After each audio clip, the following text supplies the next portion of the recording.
Hello my dear students, ये हम लोगों का सॉल्यूशन चैप्टर का लेक्चर 28 है और इस लेक्चर में हम लोग isotonic solution, hypertonic solution, hypotonic solution and reverse osmosis के बारे में पढ़ेंगे। जैसा कि हम लोगों ने पिछले लेक्चर में ऑस्मोटिक प्रेशर के बारे में पढ़ा था। हम लोगों ने बाबू पिछले लेक्चर में ये पढ़ा था कि ऑस्मोटिक प्रेशर को हम लोग पाई से डिनोट करते हैं। अब पाई बराबर हम लोगों ने पढ़ा था CRT, जहां पर हम लोगों का पाई जो है ऑस्मोटिक प्रेशर ऑफ सॉल्यूशन है, C आपका मोलर कंसंट्रेशन यानी कि मोलारिटी है, R आपका गैस कांस्टेंट है, T आपका टेम्परेचर इन केल्विन स्केल है। तो आज हम लोग जो डिस्कस करेंगे वह टॉपिक है आइसोटोनिक सॉल्यूशन। आप दो सॉल्यूशन को ले लो और दोनों सॉल्यूशन का अगर दे ऑस्मोटिक प्रेशर सेम है तब वह सॉल्यूशन एक दूसरे का आइसोटोनिक कहलाएगा। Clear that? मैंने कहा आपसे कि बाबू आइसोटोनिक सॉल्यूशन में two solutions having same osmotic pressure at a given temperature are called isotonic solution। आप दो सॉल्यूशन को लीजिए, अगर दोनों सॉल्यूशन का ऑस्मोटिक प्रेशर सेम है एट फिक्स टेम्परेचर पे तो वह सॉल्यूशन क्या कहलाएगा? एक दूसरे का आइसोटोनिक कहलाएगा। तो मैंने कहा बाबू isotonic solution, two solutions having same osmotic pressure at a given temperature यानी कि constant temperature are called isotonic solution। इसका मतलब यह हुआ सर that is, इसका मीनिंग होता है, इसका मतलब यह हुआ for isotonic solutions at same temperature, यानी टेम्परेचर क्या है? फिक्स है, कांस्टेंट है, यानी पहला सॉल्यूशन के जो टेम्परेचर का वैल्यू होगा दूसरा सॉल्यूशन के लिए भी टेम्परेचर का वैल्यू वही होगा। तो ऑस्मोटिक प्रेशर को आप पाई से डिनोट करते हो तो pi 1 equal to the pi 2। Pi 1 है osmotic pressure of first solution, pi 2 है osmotic pressure of second solution. जहां तक आप जानते हैं पाई बराबर होता है CRT, तब पाई 1 के लिए हो जाएगा C1RT, अब पाई 2 के लिए C2RT। RT RT यहां पे कैंसिल हो जाएगा बाबू, तो कह सकते हैं C1 बराबर C2। यानी कि यहां पे लॉजिकल बात यह आ गया बाबू कि अगर दी टेम्परेचर फिक्स हो तो दो सॉल्यूशन का अगर मोलर कंसंट्रेशन सेम है, मोलारिटी सेम है तो वह सॉल्यूशन आइसोटोनिक कहलाएगा। तो आप कह सकते हो कि आइसोटोनिक सॉल्यूशन के लिए एट फिक्स टेम्परेचर C1 बराबर C2, जहां पे C आपका मोलर कंसंट्रेशन मोलारिटी है, मोलारिटी बराबर होता है number of moles of solute जिसको मैंने N माना by volume of solution litre जिसको मैंने V माना। बाबू समझ गए? तो C1 की जगह हम लिख सकते हैं N1 बाय V1। C1 की जगह क्या लिख सकते हैं? N1 bye V1। क्यों? क्योंकि कंसंट्रेशन इक्वल होता है number of moles of solute bye volume solution in litre. और C2 की जगह हम लिख सकते हैं N2 बाय V2। अब देखो यहां पे N1 है moles of solute for first solution, V1 है volume of solution in litre किसके लिए? फर्स्ट सॉल्यूशन के लिए। N2 है moles of solute for second solution, V2 है वॉल्यूम ऑफ सॉल्यूशन किसके लिए? सेकेंड सॉल्यूशन किसमें? लीटर में। तो छोटे सरकार N1 मोल्स का फॉर्मूला होता है given weight by molecular wait, यानी कि W1 बटे M1 कर सकते हैं सॉल्यूशन फर्स्ट के लिए by V1 equal to M2 second solution के लिए mole, given weight by molecular weight W2 by M2 by V2, जहां पर मोल होता है given weight by molecular weight W बटे M। W है weight of solute in gram और M है gram molecular weight of solute. समझ में आ गई बात? Clear that?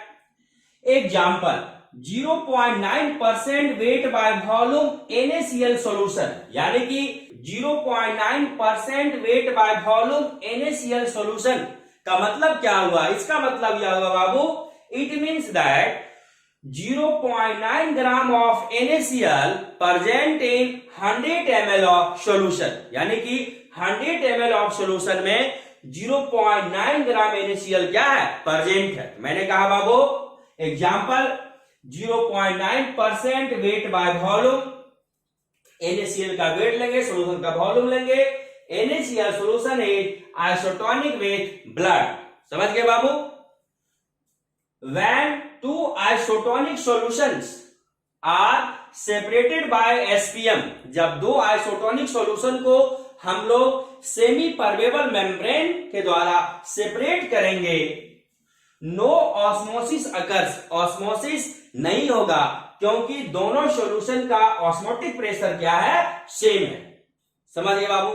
कोई दिक्कत नहीं। तो आपने क्या समझा? आपने ये समझा कि आइसोटोनिक सॉल्यूशन वह सॉल्यूशन कहलाएंगे कि जब दो सॉल्यूशन का ऑस्मोटिक प्रेशर सेम हो जाए एट कांस्टेंट टेम्परेचर पे।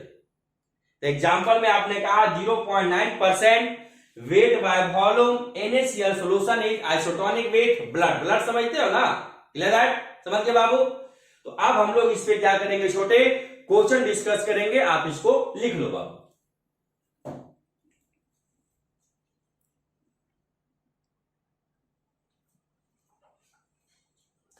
छोटो तो आइए अब हम लोग आइसोटोनिक सॉल्यूशन पे क्वेश्चन डिस्कस करेंगे। A 5% weight by volume solution of cane sugar is isotonic with 0.877% weight by volume solution of unknown solute. Find the molecular weight of unknown solute. बाबू आप जानते हो for isotonic solution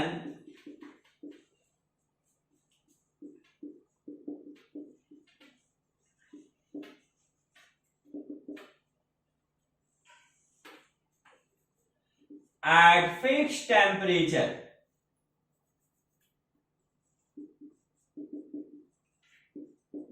अभी मैंने आपको बताया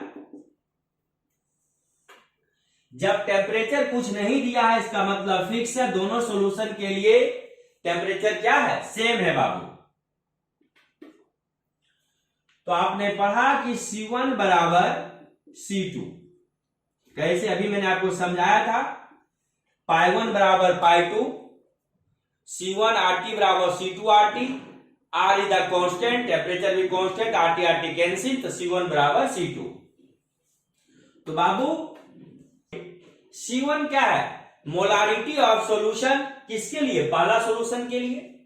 C2 क्या है? मोलारिटी ऑफ सॉल्यूशन किसके लिए? सेकेंड सॉल्यूशन के लिए। तो C1 को हम लोग मोलारिटी कहते हैं। मोलारिटी होता है number of moles of solute N1 bye volume of solution in litre V1, किसमें? लीटर में।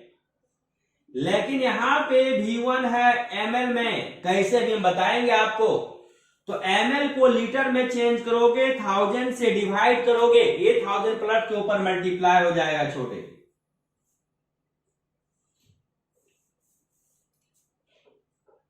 बराबर N2 by volume V2 in ml।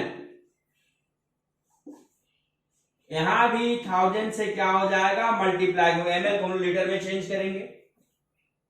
मोल का formula given weight by molecular weight, W1 by M1 क्या हो गया? मोल हो गया, बाय वॉल्यूम इन ml। ऐसे ये सब हम बता चुके हैं आपको छोटू, आपके लिए लिख रहे हैं। इतना हम डायरेक्ट हम W1 बटे M1 लिख सकते थे, मोल लिखने का आवश्यकता मुझे नहीं था। W2 by M2 by V2 in ml। अब मुझे बताइए छोटे बाबू, सॉल्यूशन हमारा यहां पर है बाबू कि 5% weight by volume solution of cane sugar. इसका मतलब it means that 5 gram of cane sugar present in 100 ml of solution. तो पहला सॉल्यूशन के लिए सॉल्यूट जो आपका केन शुगर है उसका वेट कितना है 5 ग्राम, W15 हो गया इंटू 1000 बाय M1 यानी molecular weight of cane sugar. तो केन शुगर का फार्मूला, अरे चीनी का जो फार्मूला होता है C12H22O11। तो शुगर का जब मॉलिक्यूलर वेट आप निकालोगे तो कितना आएगा 342 ग्राम पर मोल। तो 342 volume 5% weight by volume solution का मतलब it means that 5 gram of solute यानी cane sugar present in 100 ml of solution. तो वॉल्यूम हो गया 100 equal to the W2। Second solution के लिए is isotonic with 0.877% weight by volume solution of unknown solute. Solute क्या है पता नहीं, तो 0.877% वेट बाय वॉल्यूम सॉल्यूशन का मतलब it means that 0.877 gram of unknown solute present in 100 ml of solution. यहां भी आपका वेट है 0.877 इंटू 1000 हो जाएगा। अननोन सॉल्यूट का मॉलिक्यूलर वेट निकालना है, M2 निकालना है मुझे। इसका वॉल्यूम कितना 100। तो ध्यान देना ये और ये कैंसिल हो गया, ये और ये कैंसिल हो गया छोटे, यहां लिख रहे हैं। तो आप कह सकते हो 5 by 342 equal to the 0.877 by M2। आप ऐसे लिख सकते हो cross multiply 5 into M2 equal to the 0.877 into 342। इसलिए M2 बराबर है molecular weight of unknown solute equal to the 77 into 342 by 5। इसको जब आप सॉल्व करोगे छोटू आएगा 60 ग्राम पर मोल। समझ गए बाबू अच्छा से, कोई दिक्कत? इसको लिख लो, फिर हम लोग नेक्स्ट क्वेश्चन डिस्कस करेंगे।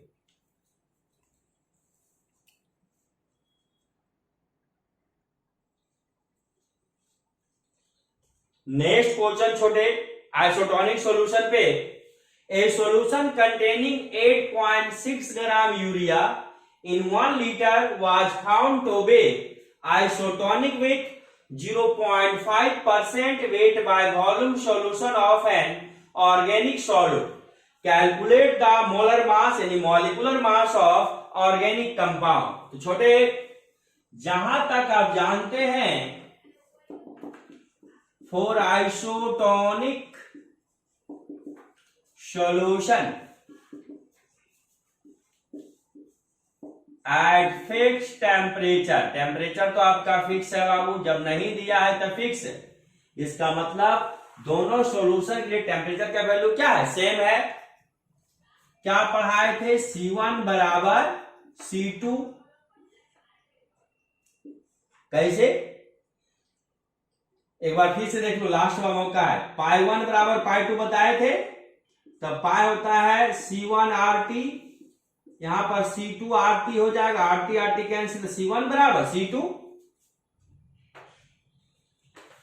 हम डायरेक्ट लिख सकते थे लेकिन आपको समझाने के लिखना पड़ता है।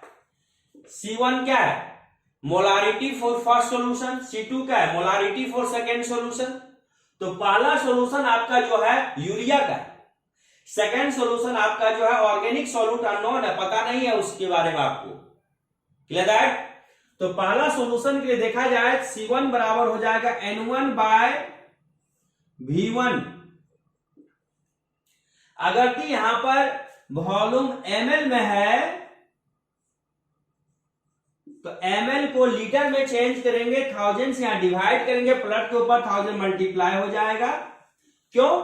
क्योंकि यहां पे मोलारिटी बराबर होता है number of moles of solute bye volume solution in litre. Moles of solute solution first के लिए N1 bye volume solution in litre solution first के लिए V1, लेकिन वॉल्यूम ml में, तो ml को लीटर में चेंज करेंगे, 1000 से डिवाइड, 1000 प्लस के ऊपर मल्टीप्लाई हो जाएगा, equal to the solution second के लिए मोलारिटी हो जाएगा N2 bye V2।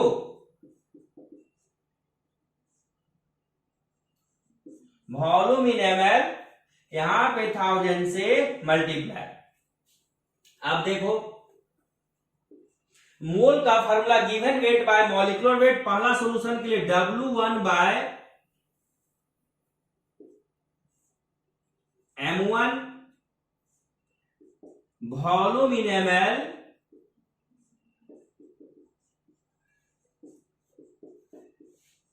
into 1000 equal to the second solution के लिए मोल बराबर given weight by molecular weight W2 by M2।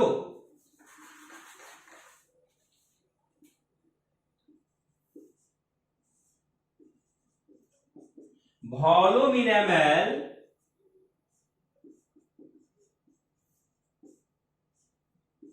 ऊपर 1000 से मल्टीप्लाई। लीजिए डिटेल से एक बार लिख देते हैं आपके लिए, लास्ट क्वेश्चन है ये किसके लिए है? यूरिया के लिए। और ये आपका है ऑर्गेनिक सॉल्यूट, जो आपको पता नहीं है।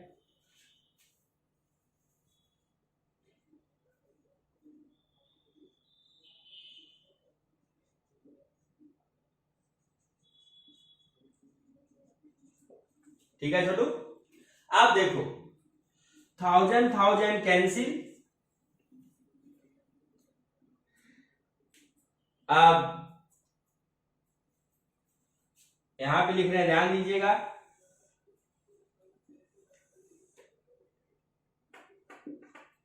पहला सॉल्यूशन के लिए W1 वेट ऑफ सॉल्यूट 8.6 ग्राम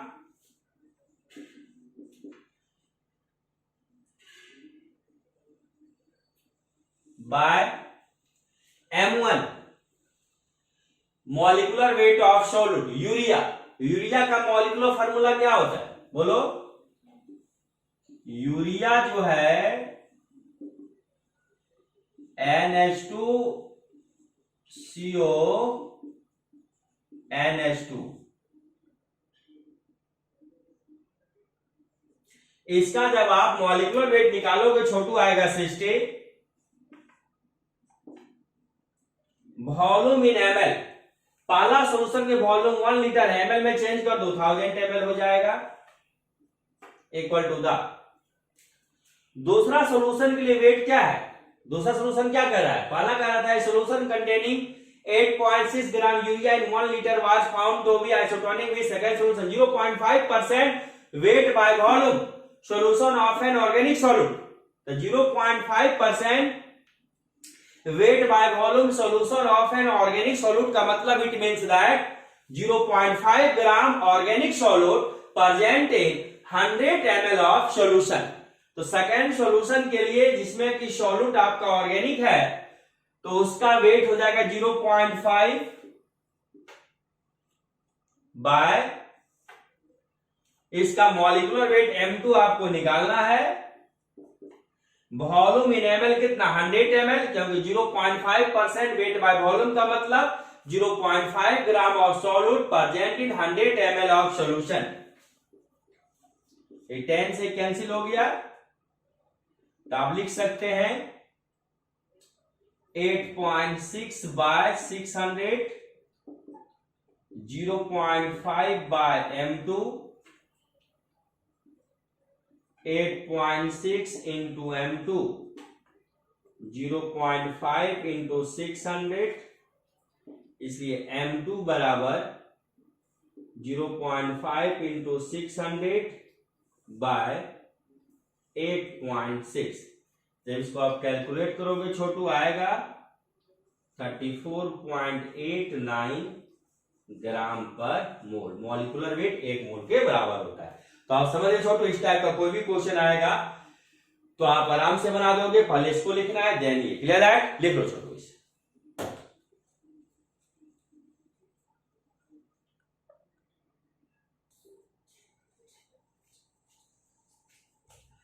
अब हम लोग डिस्कस करेंगे छोटे hypertonic solution and hypotonic solution. आप दो सॉल्यूशन को ले लो और दोनों को कंपेयर करो। जिस सॉल्यूशन का ऑस्मोटिक प्रेशर ज्यादा होगा उसे हम हाइपरटोनिक सॉल्यूशन कहेंगे। जैसे कि आप जानते हैं किसी आदमी का ब्लड प्रेशर ज्यादा बढ़ जाता है, कहता है आदमी हाइपर हो गया। गुस्सा में आने से होता है ना, जब आदमी गुस्सा में आता है तो उसका ब्लड प्रेशर क्या होता है? बढ़ जाता है, कहता है आदमी हाइपर हो गया। क्लियर? समझ गए बात करने का?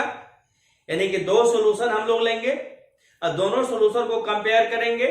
जिस सॉल्यूशन का ऑस्मोटिक प्रेशर ज्यादा होगा उसे हम हाइपरटोनिक कहेंगे और जिसका ऑस्मोटिक प्रेशर कम होगा उसे हम हाइपोटोनिक कहेंगे। समझ गए छोटू? आइए, टॉपिक है आपका hypertonic and hypotonic solution. When two solutions are compare then the solution with higher osmotic pressure, ध्यान देना छोटे, solution with higher osmotic pressure is called hypertonic and the solution with lower osmotic pressure is called hypotonic solution। समझ में आ गया बाबू? अब हम लोग discuss करेंगे छोटे next topic is the reverse osmosis. ये भी 12th में आ सकता है। जब आप ऑस्मोसिस पढ़े थे तो क्या पढ़े थे?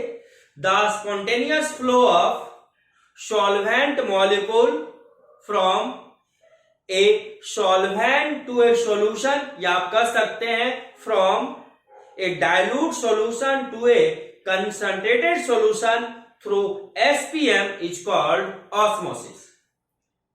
यानी कि जब सॉल्वेंट मॉलिक्यूल फ्लो कर रहा था सॉल्वेंट से सॉल्यूशन की ओर थ्रू एसपीएम, या आप डाइल्यूट सॉल्यूशन भी कर सकते हो क्योंकि सॉल्वेंट में केवल सॉल्वेंट का मॉलिक्यूल्स होगा और डाइल्यूट सॉल्यूशन में भी सॉल्वेंट की मात्रा ज्यादा होती है, सॉल्यूट की मात्रा कम होती है।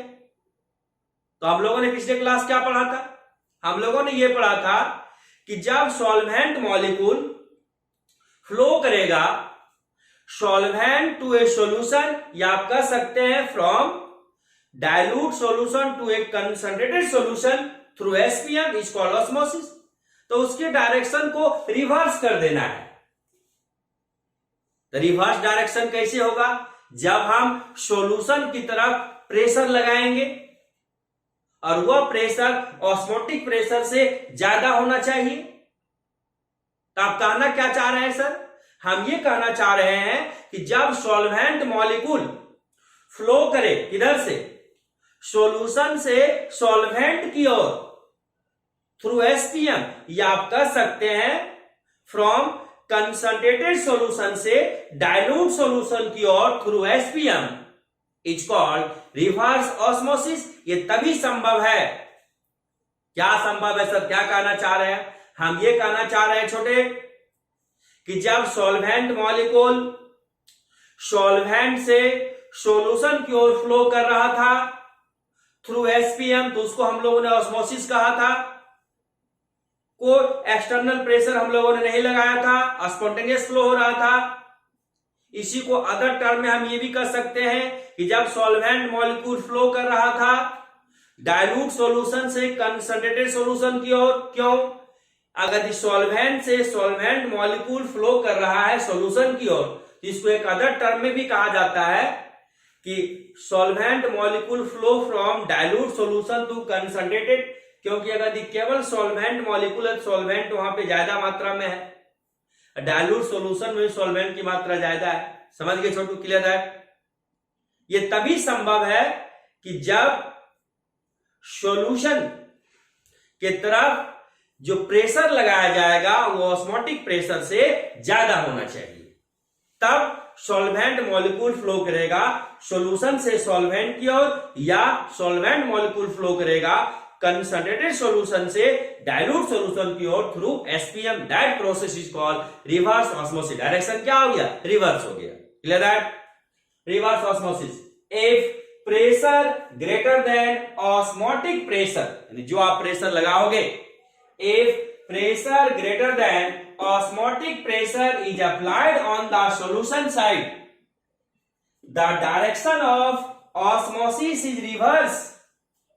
मतलब सर, मतलब यह कि solvent molecule flow from solution to solvent through SPM, या that is the flow of solvent molecule from concentrated solution to dilute solution through SPM, या हम ये भी कह सकते हैं that is the flow of solvent molecule from solution to a solvent through SPM is called reverse osmosis. अब exam में केवल ये लिखना, a pressure greater than osmotic pressure is applied on the solution side, the direction of osmosis is reverse is called reverse osmosis. अगर ये आपसे कोई पूछे कि डायरेक्शन ऑफ रिवर्स का मतलब क्या है, मतलब यह है कि flow of solvent molecule from solution to a solvent या from concentrated solution to a dilute solution through SPM. Reverse osmosis से कहां पे यूज करते हैं छोटू? ज्यादा मात्रा में देखो, reverse osmosis is used to purification sea water. तो प्यूरिफाइड सी वाटर को आप ये भी कह सकते हो छोटू डिस्टिलेशन ऑफ सी वाटर। आप इसको लिखिए, फिर इसका एक डायग्राम बना करके हम आपको बारीकी से समझाने की कोशिश करते हैं। इसको लिख लो।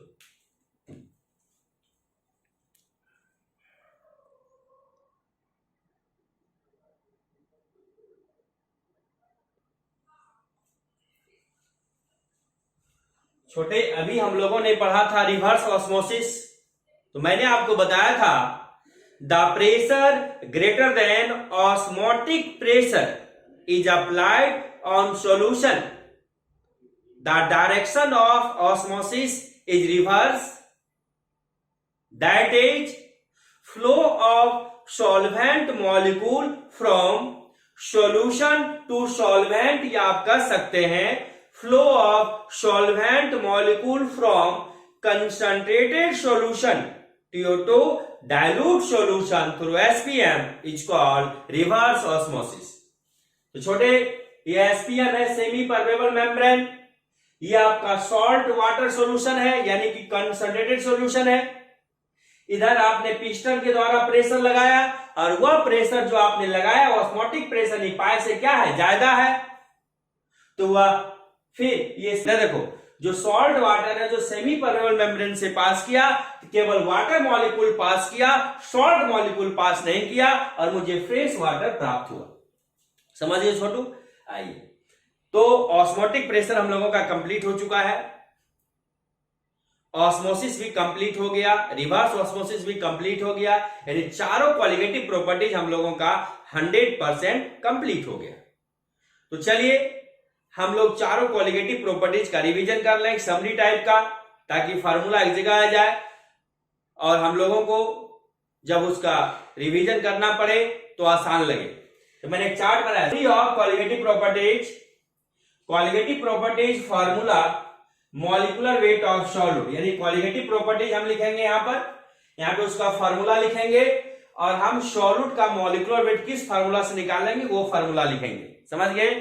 तो पहला क्वालिटेटिव प्रॉपर्टी है relative lowering of vapour pressure of the solvent. हम लोगों ने पढ़ा था P not B minus P total by P not B बराबर x से, जहां पे P नॉट बी है vapour pressure of pure solvent, P total है vapour pressure of solution, P not B तो आप समझ के vapour pressure of pure solvent, x से mole fraction of solute.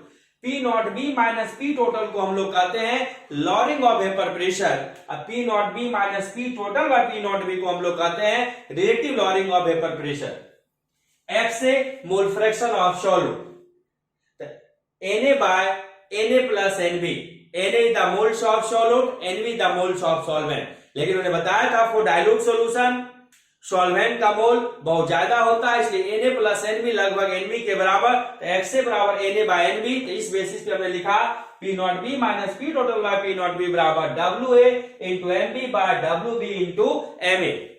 Mole fraction से इस फॉर्मूला को आराम से आप फाइंड कर सकते हो। इसकी फॉर्मूला की मदद से हम लोग मॉलिक्यूलर वेट ऑफ सॉल्यूट को कैलकुलेट कर सकते हैं। समझ गए छोटो? इसे लिखो और इसके चार्ट में हम आपको बताएंगे।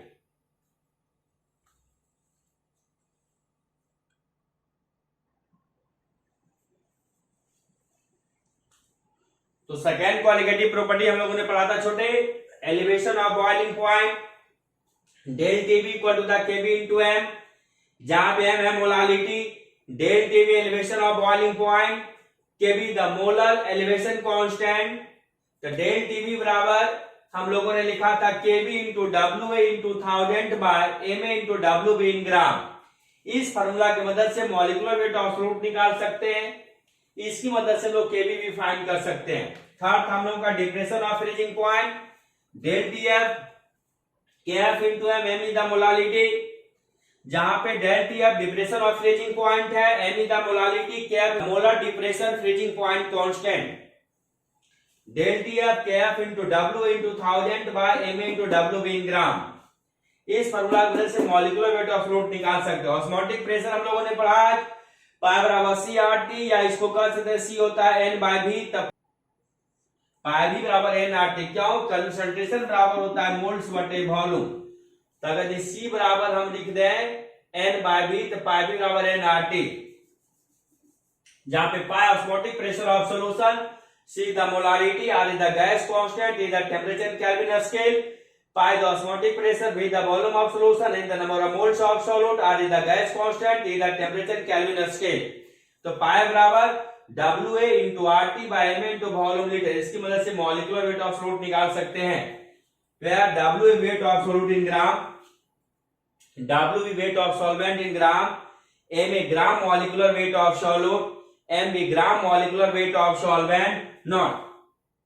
जितना भी हम लोगों ने भी क्वालिटेटिव प्रॉपर्टीज पढ़ा, उसमें सॉल्यूट आपका नॉन वोलेटाइल है और सॉल्वेंट आपका वोलेटाइल है।